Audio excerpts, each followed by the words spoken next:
let your yeses be yes and let your no's be no. No. Don't say yes to something when you know you can't handle it, and don't say yes to something if you're unsure. Yeah. Say, I can tell you later, I can give you a better answer, but don't say yes, because right. once you say yes, you've committed to something, and at that point, I expect it from you. Right.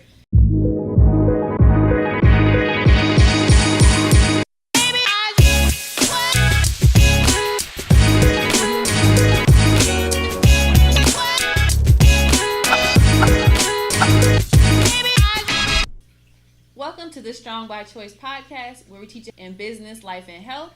My name is Susan, better known as Susie Savage, because I like to lift heavy. I am the owner of Better Body 757, a gym in downtown Hampton focused on empowering women to take hold of their health and fitness. And I am Desiree Mills. I am the owner of A Lending Ear. I help women, I create a comfortable environment for women to feel worthy, capable, and aware of their own healing and creating the life that they want. I'm also called Cosmic Ray because I like to get in tune with the energies, man. She's kind of weird. The purpose of this podcast is to inspire women to be bold about their intentions and to take massive action working towards their goals in all areas of life. Today, y'all, we're going to be real.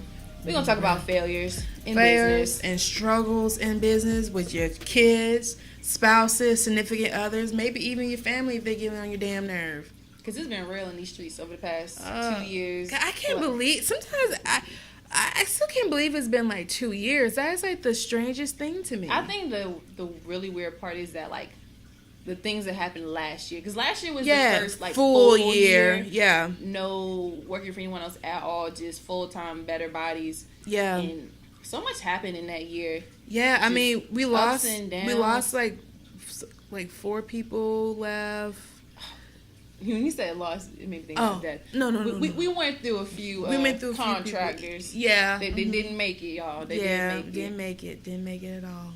Yeah. So where should we even start with this? I think let's start with the contractors, because when you said that, it made me think of like we end up getting people on our team and everything. You're like, okay, cool. Like I said, I am an owner of Lending Ear. I do help manage Better Bodies, but I also just say I'm the right hand of Better Bodies and everything. But she makes everything work. Yeah. So we hired people, the different contractors. So we had somebody doing our stuff, and so once we got everybody in place, we're like, okay, cool, we can finally start stepping back. I can start getting my stuff together for a Lending Ear. I dedicated a lot of times for Better Bodies, and I kind of wasn't really sure of where I wanted to go with my own business, but I started to get a better footing and understanding of it, finding my purpose, showing my value, knowing it. So once we got the people in place, things started to be better. Susan wasn't so stressed out. She got to, find that work-life balance, spend time with her family, and also try to focus. Started powerlifting again, getting back to like the different things that we actually loved and like besides just trying to run a business. So everything was going good, and then there's like one person left, and so it's like, okay, now we gotta get back into it. It's like it's weird when that happens, because you have to like go back in your mindset of like how to be in the business again. Yeah. And that was just like a struggle and adjustment, because it's like, oh my God, sometimes you just get over it, especially when you feel like you finally managed your time. Yeah. And then it's like, oh, there go all my mornings all over again. Bye. So I think that might be the biggest struggle of the last year. And we kind of touched on it a little bit in the last episode, but finding people that really like align with your vision, but also people who you're putting them in the right places. Yeah. That's super key. And then realizing where people are with their selves as well. We had some people, we put them in positions that they said that they were ready and they were excited for. And then I think the magic number is like 12 weeks. And that's when people really show you like who they are. The excitement has died down. Yes. And they stop being proactive about the things. And we will bring people in and like tell them about the things we struggle with like the people who were in that position before. And they would sit there and be like, yo, that's crazy. I can't believe that. Yo, they should have did this. And I'm like, okay, yeah, you know it. And yeah. And then they end up doing the same exact things. And the funny thing is, people will fire themselves for you. Oh, man. It'd be so many different times where Susan or somebody, I'm not sure about this person, and I swear to God. They would email me that night. Yeah, the next day, that night, they're gone. It's like, then Desiree would say rude things like, you beat me to the punch. Oh my God. So I had this one person. We had this one person. Beautiful. She was an awesome person. Yeah, but I'm about to say beautiful soul. She's gonna be super successful when she figures out what she wants to do and puts herself together. Right. Beautiful soul. And like my whole thing too, I'm like trying to be more assertive, and I think that it was like a bit, I think we had just had like a conversation that week about being more assertive and more of that. Jessica kind of struggled with the what am I doing? Am I important kind of thing? And I would like tell her to do something. I think she would be like, "Can I do that? Is that my job?" I ain't even gonna say that. Okay. Mm-hmm. Whatever. Go ahead. No, I'm good. Because that one that was the manager. Oh yeah. Period of time. Mm-hmm. So it was your role. Yeah. Mm-hmm. Yeah. But so we had this one person. So like I said, I was dealing with that, trying to be assertive because I'm definitely the type of person I want people to like me. I don't want anybody to be mad at me. I want everyone to feel comfortable. I mean, I say I create a comfortable environment for women to feel worthy and capable of being themselves, right? So I don't like to make people upset. So I was working with this one lady, and she definitely wasn't doing the part that she said that she will be able to do. She sold us a dream. Like, sold us a whole dream. She talked a great game, and I was like, yo, like, we found the perfect person. She's so ambitious. She wants to do all these things. She's going to bring so much value to the team. Yeah. And did it last 2 weeks, 3 weeks? Maybe she was like a month. Okay. I'm going to say about a month. And I remember, so she, so I was like, I was sitting there telling Susan, I was like, she didn't message me back. I don't understand this. I was like, I'm going to email her or message her and tell like, we got to let you go. And so I think she ended up sending me a text message and said something about that she wouldn't be able to do it. She's not going to be able to commit to as much as she wanted to. Right. And I was like, you beat me to the punch. And that was like my first step in like me owning and being okay with me.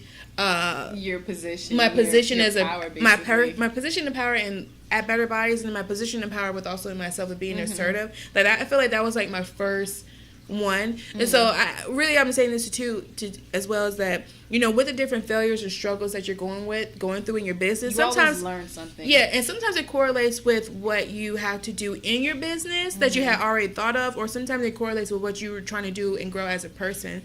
So with that, even though it freaking sucked, and that means I had to come back in the evenings doing training, and I really didn't want to come back in the evenings to do training for the classes, but I mean, I knew I had to step up and do it anyway. Mm-hmm. So it also helped me out to a certain extent, but with that, it helped me as a person of understanding that it was okay to be assertive and that there was a reason for it, and it doesn't have to be this whole emotional, oh my God, type of deal. So it was really, really dope. Yeah. We went through a few people.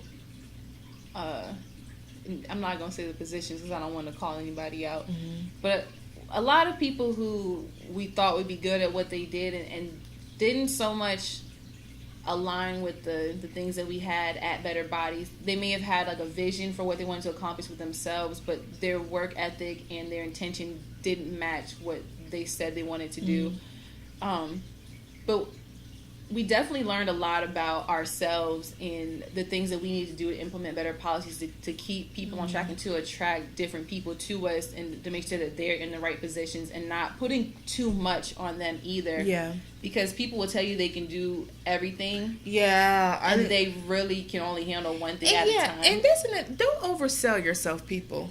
Yeah. If you're not really sure that you're fully capable of something, like if you've never done it before, for example, or if your schedule is variable, like don't tell people that you can commit to this huge amount of time and then you can't. But actually I have this and this company, I'm not really sure what time I have to be there or there, and I also have a small kid or whatever. Honesty is the best policy, honestly, because then you're able, then when you're talking with that person, those group of people that you're able to work with, they're able to now maneuver around put you where you best fit, and you may not, and then and better for us. And that doesn't mean that's a position that you're going to stay in forever, because eventually your schedule, you're going to change, whatever. Then you can level up. Then you can level up and move to the next level and go somewhere else. But to kind of forecast yourself as being this one way, people really do expect that from you. And then when you're not able to deliver, and everything else kind of goes down because this part of the aspect isn't there. Right. And especially in business, everything works together. So one part is out of sync, everything else is kind of especially in a small business. Yeah.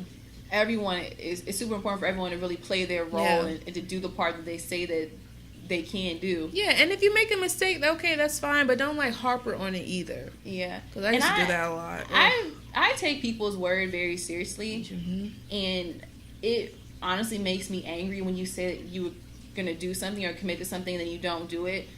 And I'm trying not to take things so personally, because people are people.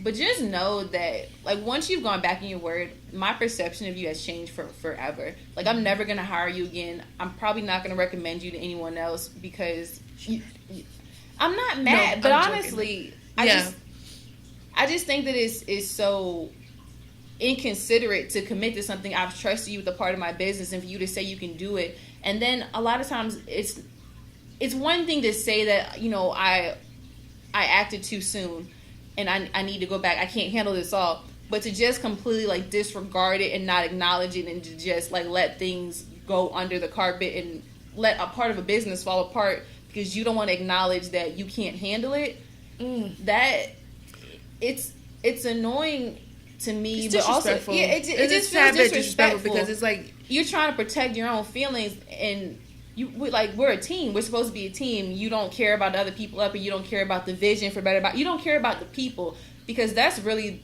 the main vision. Is always to give the best customer service and the best results for our people.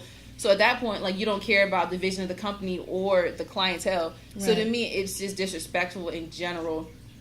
Right. So, I mean, gotta say, look, man, just too much. You know, honestly. And then I was talking to someone about this the other day. Let your yeses be yes and let your no's be no. Don't say yes to something when you know you can't handle it, and don't say yes to something if you're unsure. Yeah. Say, I can tell you later. I can give you a better answer, but don't say yes, because once you say yes, you've committed to something, and at that point, I expect it from you. Right.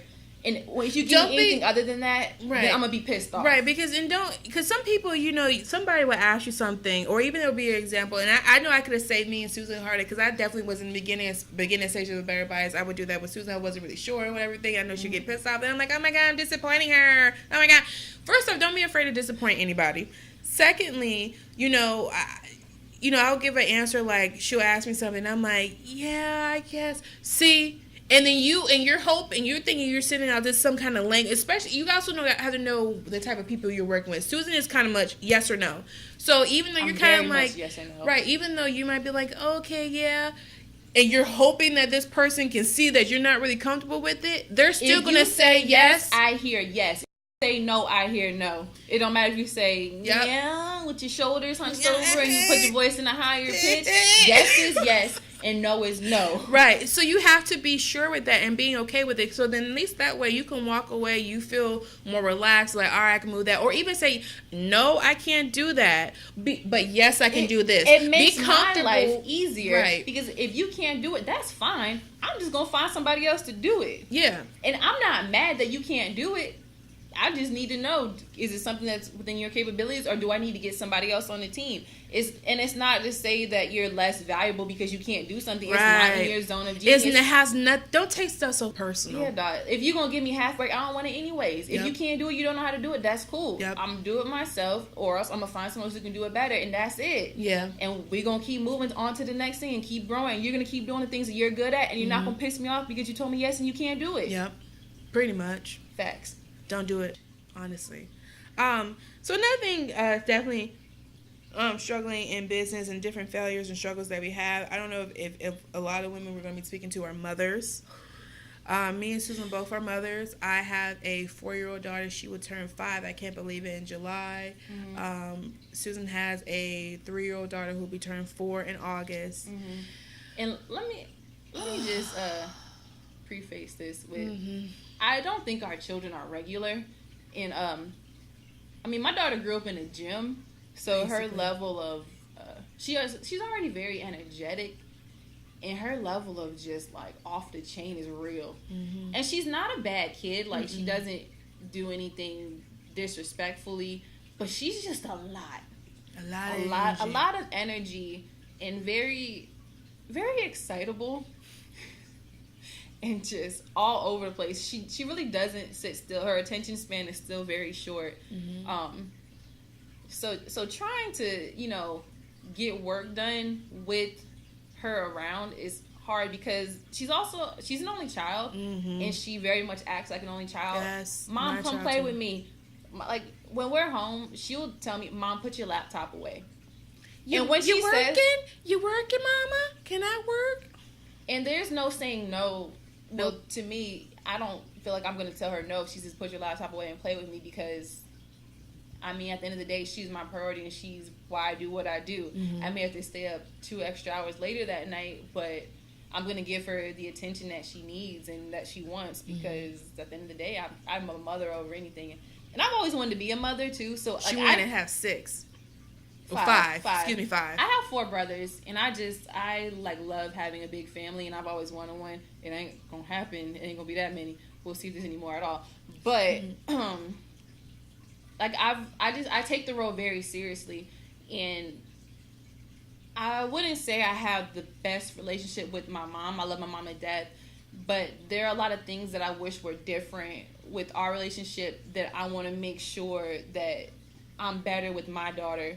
So I take it very seriously. I want to make sure I'm always there for London emotionally, always give her the attention that she wants and that she deserves. So, I think mom guilt is a real thing. It's a real thing. And so it's hard trying to find that balance sometimes with trying to prioritize certain aspects of work while also being a mom and giving them the time that they need. Right. And the other part, it's hard because, your dream is not anyone else's dream. So even you can have a supportive spouse, but they don't always see what you see, especially when you're in the beginning stages. If all you have is a vision and you tell them what it is, there's no proof. There's nothing for them to really rely on. There's no reason for them. And I think men they're definitely they need to stimulated. Yeah. And so if I say, I'm gonna do this, and I will say my other half, he is very supportive. He never tells me no, honestly. So I'm lucky in that aspect, but it's hard sometimes trying to get people to understand and to find that balance with being a spouse and being a mom and a business owner, and then also, and besides, so it's being a spouse, being a business owner, being a mother, and being yourself. Putting you lose yourself a lot. Oh. Which is one thing we talk about with our women clients a lot too. Yeah. Prioritizing putting your health first, and you can't be the best mom, spouse, business owner when you're not yourself first, because you're pouring from an empty cup.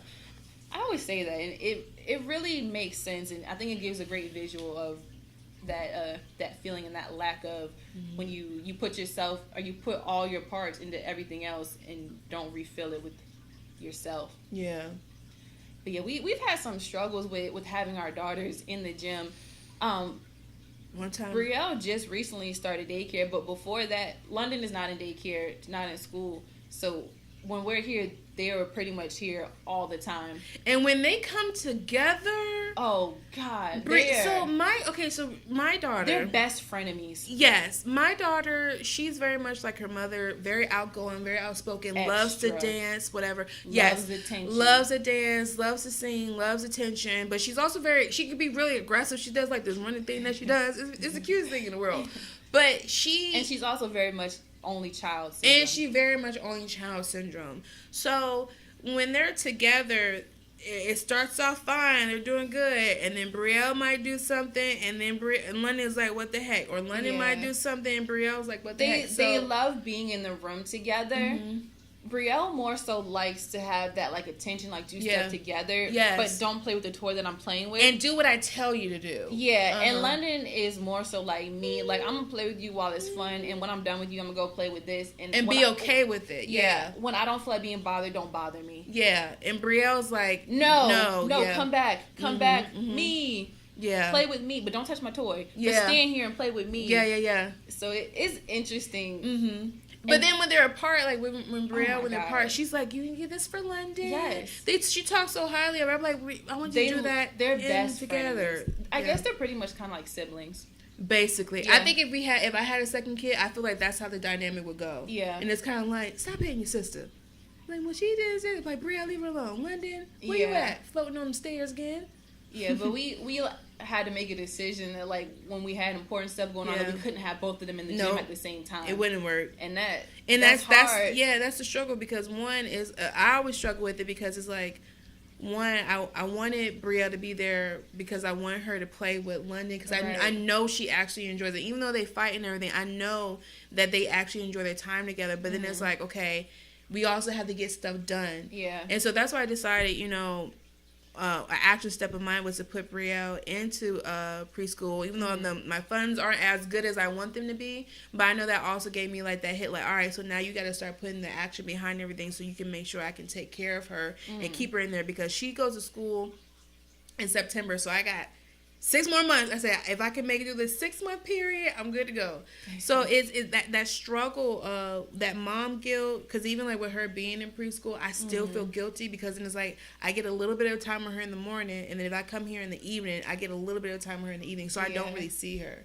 So it's kind of like, I know she's in a safe place, she's happy, but it's kind of like I miss her. Yeah, that mom guilt. And then also, her husband is in the military, Navy, so he might have duty one day, and before the preschool or daycare, she would have to have Brielle. So then we would have to figure out, what are we going to do today if we have a client and a consultation, and it was one of those periods where everybody got fired at the same time, so it was just us two. My God, yes. So trying to figure out. And then Brielle's quite emotional. Yeah. She cries a lot. She's loud like Desiree. Yes, she's loud like me. She's emotional like me. She cries a lot. So trying to like. So it can be a lot. Yeah.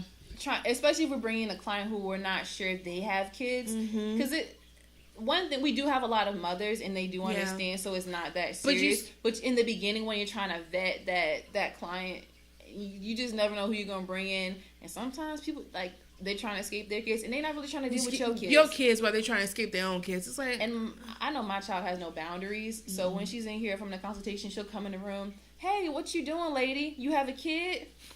Like, that's her favorite question right now. You have a kid? You got a girl? Where's she at? And she's also really into babies and pregnancy right now. So she's like, you got a baby in there?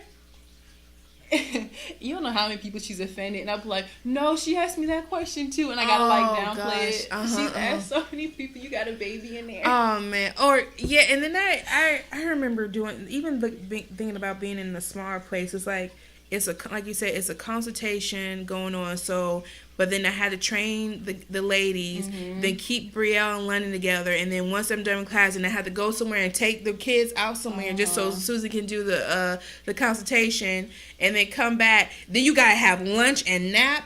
I mean, if you, I feel for all the mothers out there who are in business and have to also stay home with their kids. I know how you feel. Yeah. It really is about being that balance of. I think the most important thing is finding that schedule and try to stick to it as much as you can. It doesn't happen every time. Somebody call you, your mother, your spouse, your whatever. Or your kids just having a bad day. And also trying not to be frustrated. Another thing that was hard was like trying not to take my frustration out on them. Because you can't try to force your kid onto your schedule. Yeah.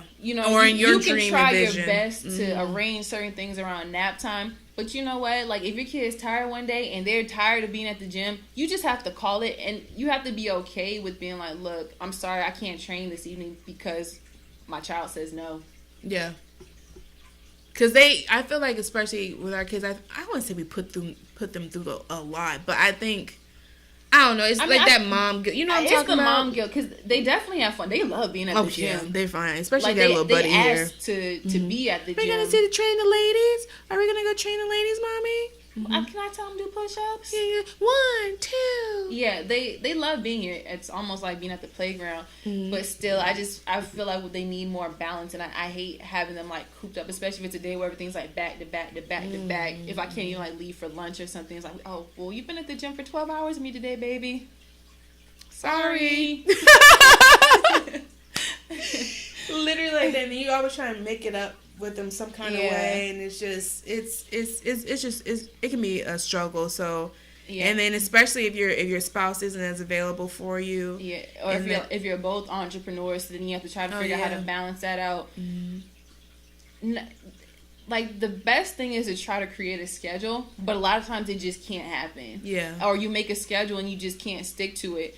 But it does teach you a lot about how to really optimize your time and to be able to get the most out of, like, the free moment you do have, and to be intentional about the things that you need to get done in that time. So I think that if we take one thing away from this failure, it's about that schedule and that intention. Yeah. If you know that your kid gets to the gym around 9:00 every day, so you need to make sure that you're up early and you're getting out work. Yeah. You can't sleep in. Right. I'm about to say that having that adjustment, sometimes when you're able to see the failures and prioritizing your times, that means that takes an extra effort on your part. I know I'm doing that. I'm doing that more of, like, if I have to get her in earlier, that means I need to, if I have to get her in earlier, that means I need to work up earlier so I can already get stuff set up, whether or not it's writing down some different things for the podcast, lending ear, better bodies, whatever. Then I have to take that step. It sucks initially, but it helps the flow of everything so much better than versus trying to stick to the same thing that you've been doing and kind of fit in there. It. Yeah. If it doesn't fit, it doesn't fit. Yeah. So I think, again, like, that's the biggest thing we've learned from, like, these failures is to really, to take them as they are and to figure out how to readjust going forward. Right. Being a mompreneur is very interesting. But I would like to hear from some of y'all, like, some of the things that y'all have struggled with. Because I know our situation is not unique, but it's interesting to hear how other women deal with, their lives and finding balance. It took me a long time to really find that balance where I felt good with what I was doing and didn't feel like I was slighting my family. And do realize that there are going to be ups and downs, and sometimes you do have to prioritize your business, and your spouse might get mad at you this week because you didn't clean the dishes or do the laundry because you were really trying to get something done. And it's okay. Or you're just tired. Shit. Yeah, sometimes you're just tired, and you just literally can't, like, imagine doing this laundry right now after you've been at the gym all day and just help. The thing about being, like, a coach and being in a service business, versus it takes a lot of energy. Versus, like, I think, and maybe I might be wrong, versus, like, actually having products, but when you're providing a service, so you're constantly you're interacting with other people, you give them a lot. Or even you're trying to you have to write stuff down, produce that, and especially if it's your team is between you and another person, really, it can be a lot. So when you go home, it's like you just want to shut down. Like, oh my God, these dishes. You look around, like, I should probably pick this up, but my God, my brain is just like, and then powerlifting. That's a 2-hour workout 4 times a week. I didn't realize how, like, I feel like I'm mentally okay, but my body is like, do something else. Yeah. And I'm gonna fall on the floor. Okay. Sometimes you really just have to fall on the floor and just accept it and just lay there for a minute. Susan does that. I do. I be walking in there, I'm like, we all right today? No. I'm like, all right. Sometimes I just have to lay on the floor of my office and just talk to my fish. Yeah. It'd be like that. Yeah. And I would say, we're going to end this soon. I would say one good takeaway, a couple of takeaways that I would say about this with our struggles is learning how to prioritize, knowing when to change, when you have to make a difference in your schedule and being okay with it. Because you eventually you'll get in the flow with it, and you'll be able to, sometimes But things are ever evolving and ever changing, and especially with service, your time frames will change, your business hours will change, people, if you have clients, their availability will change. So managing your anxiety and being able to kind of go with the flow. Yeah, and not get so overwhelmed when things do change. I was a big person, like, I didn't like change, but now I'm just like, it's going to happen. So trying not to tie my emotions to it and be like, oh my God, this is so messed up. It's like, all right, well, what we going to do now? I try to look for the solution first versus diving into my emotions and then just getting super upset and then it doesn't get done. And I'm going to say another good thing is, I think the biggest thing that kind of helped me out throughout this whole time, besides just my connection with God, spirit, and all the stuff that I do, chakras and whatever they be, it's also just having someone there to help you understand it. I think doing this with Susan, even when, like, your spouse is getting on your nerves, your kids are getting on your nerves, having someone there, whether it's in person or also finding a support group online, therapy as well, really help like to get through it, because it keeps me accountable and doesn't make me feel like I'm the only one, because a lot of times, especially being an entrepreneur, businesswoman, it's a lonely journey. But having someone else there to, even if they don't totally understand your vision, but you'll be able to just listen. A lending ear. Sis, you're not crazy. You just need a lending ear. You just need a lending ear. Hit me up, a lending ear 44@gmail.com. But yeah, what were you saying as far as like to have someone just to listen to you? Yeah, I really don't know how I would have made it this far without you here, because I really don't feel like anyone else really understands, because I'm definitely the first person in my family to be an entrepreneur, the first person to even really like do anything bold and to try to go out. I'm the first person in my family to go to college. So I'm in doing a lot of firsts on my own without a lot of guidance and really without a lot of support. I'm definitely not from a family of money, so I don't have anything to fall back on. If I fail, and I take my family with me. Yeah. So, as I talked about before, you have your spouse and they're supportive, but it's a little bit different, especially being a mom. You don't understand like that mom guilt, and then just talk about your spouse. I love you though. Yeah. But honestly, sometimes you have to vent, and you can't talk to everybody because people are not going to understand your situation. And I think you actually taught me that, not talking to other people about your relationship. Yeah, not everybody needs to be in your relationship, because nobody needs to know your business. You need to have somebody who you really can trust, who also can really understand exactly what you're going through. So that was like a big part. And I know Susan said, she feels like she wouldn't have been able to do this as probably maybe not as long, whatever, because I think I gave that support. Without going crazy. Yeah, I think I gave the support part of it, and Susan definitely gave me the action behind it, because I wouldn't have taken this step, honestly, even in my own business or doing this without her. So definitely you want to find somebody, like I said, in person, support group, that can help you go through that. And also knowing that not one person is going to encompass everything. There could be different people that's going to be able that you can talk to about certain areas of your life to help you get through it. As long as you're able to get that information and that knowledge and that healing from it, that's the most important thing. Don't always expect your spouse to be everything for you. Yes, girl. You will just have a fit.